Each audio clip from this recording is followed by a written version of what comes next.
और एक बड़ी ब्रेकिंग आणि या घडीची सगळ्यात मोठी बातमी, पाकिस्तानचं F-16 विमान भारतानं पाडलेलं आहे, ज्याची खुमखुमी पाकिस्तान सातत्यानं बोलून दाखवतं आणि ज्याच्यावरती त्याला प्रचंड अभिमान वगैरे असतो, तो F-16 आज जमीनदोस्त केलेला आहे। ज्या प्रकारचा एक प्रचंड मोठा हल्ला पाकिस्ताननं भारतावरती केलेला आहे। भारतानं स्पष्ट सांगितलं होतं मी दहशतवादी तळांना लक्ष्य केलेलं आहे, पण आज पाकिस्ताननं ज्या प्रकारे हल्ला चढवलेला आहे त्याच्यातून पाकिस्तानची युद्धाची खुमखुमी किती आहे हे यातून स्पष्ट दिसतंय। आणि पहिल्याच प्रयत्नात F-16 हे विमान जे पाकिस्तानचं नाक आहे, हे पाकिस्तानचं नाक कापलं गेलेलं आहे पहिल्याच हल्ल्यामध्ये। F-16 विमान जे अतिशय आजच्या जनरेशनचं, 4th जनरेशनचं अतिशय मोठं आणि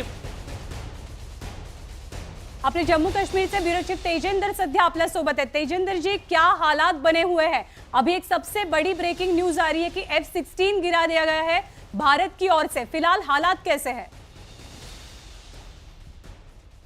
त्यांच्याशी पुन्हा एकदा आपण संपर्क साधूया, पण सगळ्यात मोठी बातमी, पाकिस्तानचं F-16 भारतानं पाडले। विलास, जेव्हा 2019 साली भारतानं हल्ला केलेला होता, म्हणजे भारतानं एक उत्तर दिलेलं होतं एअर स्ट्राईकच्या माध्यमातून, तेव्हा भारताचा हा हल्ला परतवून लावण्यासाठी पाकिस्ताननं F-16चाच वापर केलेला होता। आणि तू जसं म्हणालास, प्रचंड अभिमान पाकिस्तानला या F-16 वरती आहे आणि एक प्रकारे पाकिस्तानचं नाक समजलं जातं।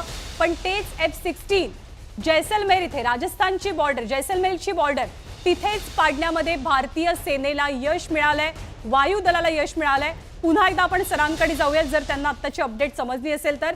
जैसलमेरमध्ये सर स्फोटांचे आवाज सुद्धा ऐकू आलेत, पण F-16 पाडले, किती मोठी कामगिरी।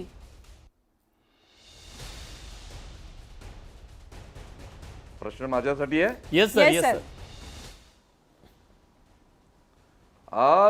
F-16 ला पाडण्याची कामगिरी तर नक्कीच मोठी आहे, कारण त्यांच्याजवळ जे उरले सुरले विमानं आहेत ते चायनीज जे 17 आहे आणि F-16 आहे, त्यातलं एक पाडलेलं आहे। पण त्यामुळे याच्यानंतर ते विमान F-16 किंवा दुसरी विमानं सुद्धा पाठवण्याची शक्यता खूप कमी झालेली आहे।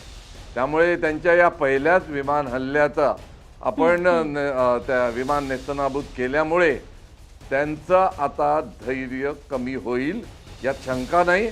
आणि ड्रोन्सनी त्यांनी जे सुरू ठेवलंय ते काही काळ सुरू राहील, पण आता विमानं ती बहुधा तरी पाठवणार नाही असं मला वाटतं। त्यामुळे ही जी कारवाई भारताने केली आहे F-16 पाडण्याची, ती वाखाणण्याजोगी आहे आणि त्यामुळे पाकिस्तान्यांवर चांगलाच दबाव येईल असं मला वाटतं। अगदी बरोबर आहे, कारण एकीकडे युद्ध हे सीमेवर लढलं जातं, दुसरीकडे मानसिक पातळीवरती सुद्धा युद्ध लढलं जातं। भारतानं पाकिस्तानने आतापर्यंत जितके हल्ले केले त्या प्रत्येक हल्ल्याचं सडेतोड उत्तर दिलंय।